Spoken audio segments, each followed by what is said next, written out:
हाय बच्चा, आज आप फिर अपने सेशन में उपस्थित हैं। तो हम विशेषण पढ़ा रहे हैं बेटा, विशेषण। तो आज हम परिमाणवाचक विशेषण पर बात करते हैं कि परिमाणवाचक विशेषण क्या होता है, इसको कैसे हम पहचानेंगे कि ये परिमाणवाचक विशेषण है या और अन्य कोई विशेषण है। ठीक है, तो हम परिमाणवाचक विशेषण पर बात करते हैं कि परिमाणवाचक विशेषण आखिर है क्या और इसके उदाहरण कौन कौन से होते हैं और कैसे हमें जानकारी या ज्ञात होता है कि इसमें परिमाणवाचक विशेषण है या किसी अन्य और विशेषण का प्रयोग किया गया है। तो चलिए हम सबसे पहले परिमाणवाचक विशेषण पे बात करते हैं। ठीक है, तो इसमें बेटा हमने ये डाल रखा है, हेडिंग डाली रखी है परिमाणवाचक विशेषण, परिमाणवाचक विशेषण। अब परिमाणवाचक विशेषण होता क्या है, ठीक है, वो हम आपको बताते हैं। चलिए हम परिमाणवाचक विशेषण बात करते हैं। जिन विशेषण शब्दों द्वारा जिन विशेषण शब्दों द्वारा संज्ञा की मात्रा कौन सी, नाप और तौल, ठीक है, नाप तौल संज्ञा की मात्रा का बोध होता है, उन्हें परिमाणवाचक विशेषण कहते हैं। परिमाणवाचक विशेषण दो प्रकार के होते हैं।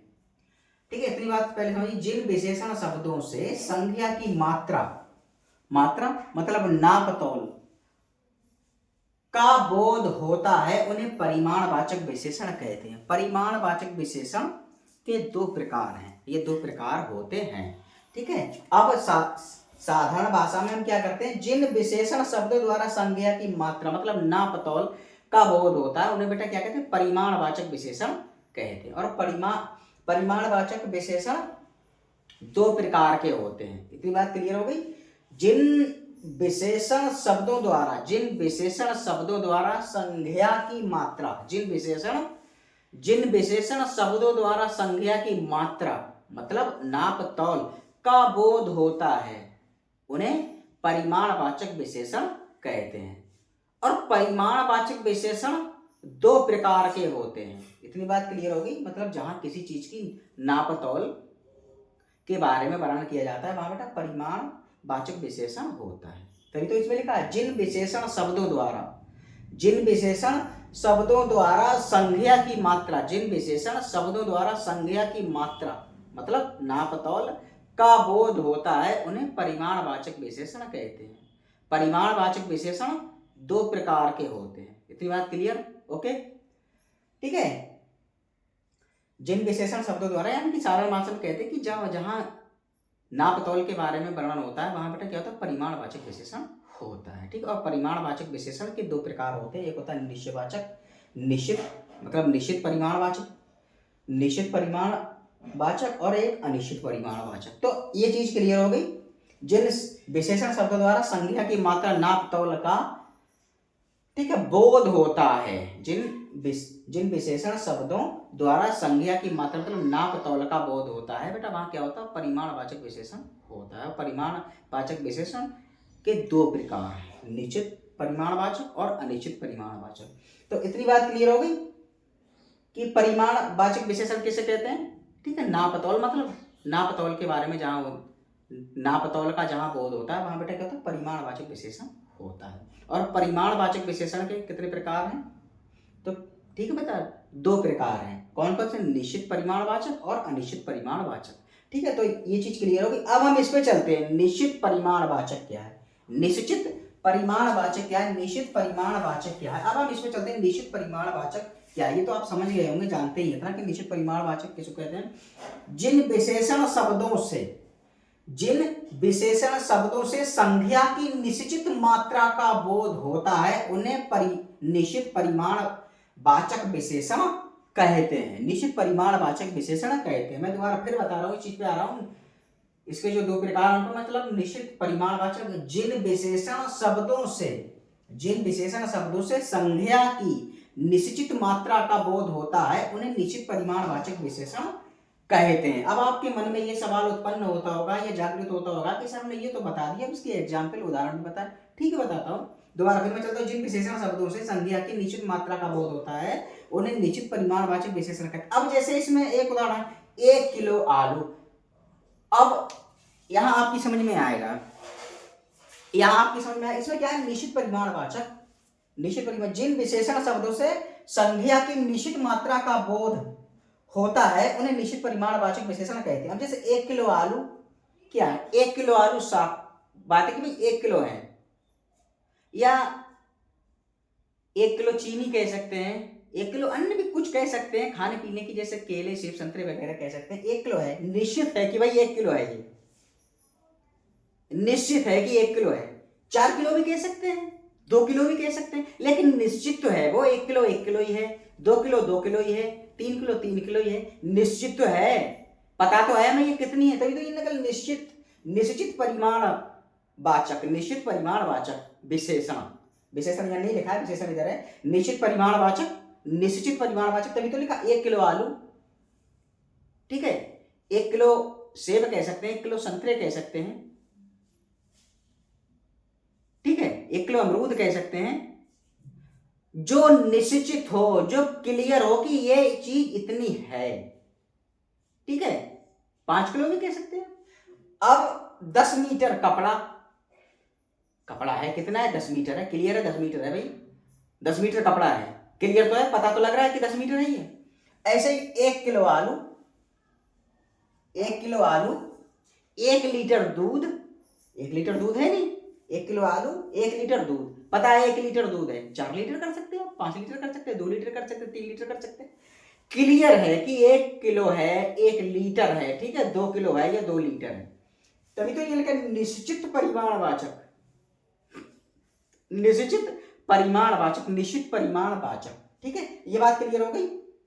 निश्चित परिमाणवाचक जिन विशेषण शब्दों से संज्ञा की निश्चित मात्रा का बोध होता है, जिन विशेषण शब्दों से संज्ञा की निश्चित मात्रा का बोध होता है उन्हें निश्चित परिमाणवाचक विशेषण कहते हैं। क्लियर इतना, तभी तो ये लिखा 1 लीटर दूध, 10 मीटर कपड़ा, 1 किलो आलू आदि, ठीक है। इसके अलावा भी और कुछ आप कर सकते हैं। अब अनिश्चित जो हो गया निश्चित वाचक, ठीक है, निश्चित परिमाणवाचक विशेषण हो गया, निश्चित परिमाणवाचक। अब अनिश्चित परिमाणवाचक, अनिश्चित परिमाणवाचक, ठीक है, अनिश्चित परिमाणवाचक। अब यहां आप देखिए यहां क्या है, यहां तो निश्चित मात्रा का बोध हो रहा है, यानी कि निश्चित चीज का पता लग रहा है, या निश्चित चीज के बारे में ज्ञात हो रहा कि इसमें 1 किलो है या 2 किलो है, 5 किलो है, 3 किलो है, जो भी है। अब इसमें अनिश्चित परिमाणवाचक, अब इसमें संख्या, इसमें उसके निश्चित वस्तु का वो निश्चित, ठीक है, निश्चित संख्या का वो इसमें नहीं होगा, ठीक है, निश्चित इसके इसमें अनिश्चित होगा, अनिश्चित होगा, ठीक है। इसमें क्या है, जिन विशेषण शब्दों से संज्ञा की अनिश्चित मात्रा का बोध होता है उन्हें अनिश्चित परिमाणवाचक विशेषण कहते हैं। मैंने बताया था अभी, इनमें क्या है, जिन, ये तो बेटा निश्चित है तो निश्चित के बारे में बोध होगा, अब इसमें अनिश्चित है तो अनिश्चित के बारे में बोध होगा। जिन विशेषण शब्दों से, कौन सा है, अनिश्चित परिमाणवाचक, जिन विशेषण शब्दों से संज्ञा की अनिश्चित मात्रा का बोध होता है उन्हें अनिश्चित परिमाणवाचक विशेषण कहते हैं। इतनी बात क्लियर होगी। इसमें मात्रा के बारे में ज्ञात नहीं है तो, लेकिन कितना है इसके बारे में जानकारी हमें नहीं है, तो लिखा अनिश्चित परिमाणवाचक, और इसमें निश्चित परिमाणवाचक। निश्चित परिमाणवाचक में हाँ पता है कि मैं ये चीज इतनी है, निश्चित हो रही है, उसमें क्लियर हो रहा है। अब इसमें अनिश्चित है, पता ही नहीं लग रहा है, हाँ है तो, लेकिन ये पता नहीं कितनी है। तो चलिए इनमें क्या है, मैं दोबारा फिर इसी चीज पे आ रहा हूं, इनमें क्या है, अनिश्चित परिमाणवाचक, जिन विशेषण शब्दों से संज्ञा की अनिश्चित मात्रा का बोध होता है उन्हें अनिश्चित परिमाणवाचक विशेषण कहते हैं। ठीक, इतनी बात क्लियर हो गई है। अब जैसे थोड़ा दूध, थोड़ा दूध, अब इसमें क्या, 1 लीटर दूध, इसमें थोड़ा दूध, इसमें 1 लीटर दूध, इसमें 1 लीटर दूध, इसमें निश्चित परिमाणवाचक, और अनिश्चित परिमाणवाचक में क्या है बेटा, थोड़ा दूध, दूध तो है लेकिन ये पता नहीं लग पा रहा है, या ये ज्ञात नहीं हो पा रहा है कि दूध है तो है कितना, तभी तो लिखा अनिश्चित परिमाणवाचक। ठीक है, इससे ही आप सीख जाएंगे, समझ जाएंगे। अनिश्चित परिमाणवाचक, भाई थोड़ा दूध, दूध तो है, ये तो क्लियर है, कितना है ये पता नहीं है, तभी तो ये लिखा अनिश्चित परिमाणवाचक। अनिश्चित परिमाणवाचक, ये थोड़ा दूध, हाँ भाई दूध तो है, मगर ये ज्ञात नहीं हो पा रहा है, या ये पता नहीं लग पा रहा है कि दूध है तो है कितना। कुछ शहद, ये तो पक्का है कि शहद है, लेकिन कितना है ये पता नहीं लग पा रहा है, या इसकी जानकारी नहीं है कि शहद है तो है कितना। ठीक है, अब यहां आते हैं, दिखाई दे रहा, बहुत पानी, भाई पानी तो है, ये तो क्लियर है, कंफर्म है, पक्का है, लेकिन ये पता नहीं लग पा रहा है कि पानी कितना है। ठीक है, तो ये अनिश्चित परिमाणवाचक हो गया, नहीं हो गया। अब ऐसे लिखा अधिक पैसा, अधिक पैसा, भाई पैसा तो है, ये तो जानकारी है, लेकिन कितना है ये पता नहीं लग पा रहा है, या ये पता नहीं चल पा रहा है कि पैसा है तो है कितना, लेकिन ये पक्का पता पैसा है। तो ये बेटा अनिश्चित अनिश्चित परिमाणवाचक हो गए। ठीक है, ये चीज समझ में आई। मैं दोबारा फिर इस पे आ रहा हूं बेटा, इसी चक्कर में मैं, या इसीलिए मैं सरल से सरल भाषा का प्रयोग करता हूं कि प्रत्येक विद्यार्थी इस चीज को गहराई से समझ जाए, और टीचर का उद्देश्य भी यही होना चाहिए। ठीक है, प्रत्येक विद्यार्थी चीज को गहराई से समझे। तो फिर हम इस पे आ रहे हैं क्या, परिमाणवाचक विशेषण।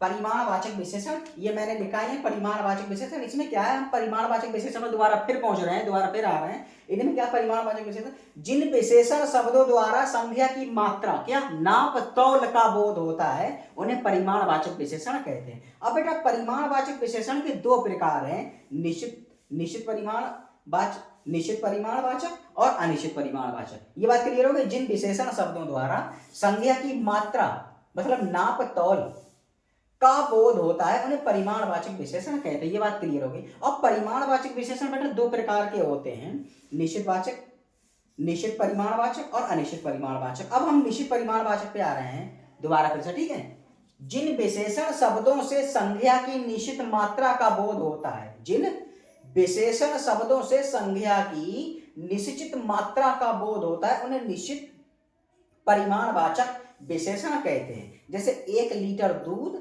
10 मीटर कपड़ा, 1 किलो आलू आदि, इसके अलावा भी और हैं। ठीक है, लेकिन उनकी संख्या क्लियर होगी कि 5 किलो चाहिए, 10 किलो चाहिए, 2 किलो चाहिए, ठीक है, या 3 किलो चाहिए। निश्चित होता है, कुछ जो चीज दी जाती है उसका निश्चित होती है कि ये 1 किलो है या 2 किलो है, 4 मीटर है या 10 मीटर है। ठीक है, और अनिश्चित परिमाणवाचक में बेटा होती तो है, लेकिन वो क्लियर नहीं होती कितनी होती है, तभी तो ये लिखा है अनिश्चित परिमाणवाचक पे चल रहे हैं। तो ठीक है बेटा, इसके बारे में बता रहे हैं। जिन विशेषण शब्दों से संख्या की अनिश्चित मात्रा का बोध होता है, उन्हें अनिश्चित परिमाणवाचक विशेषण कहते हैं। जिन विशेषण शब्दों से संख्या की अनिश्चित मात्रा का बोध होता है, उन्हें अनिश्चित परिमाणवाचक विशेषण कहते हैं। ये बात क्लियर होगी।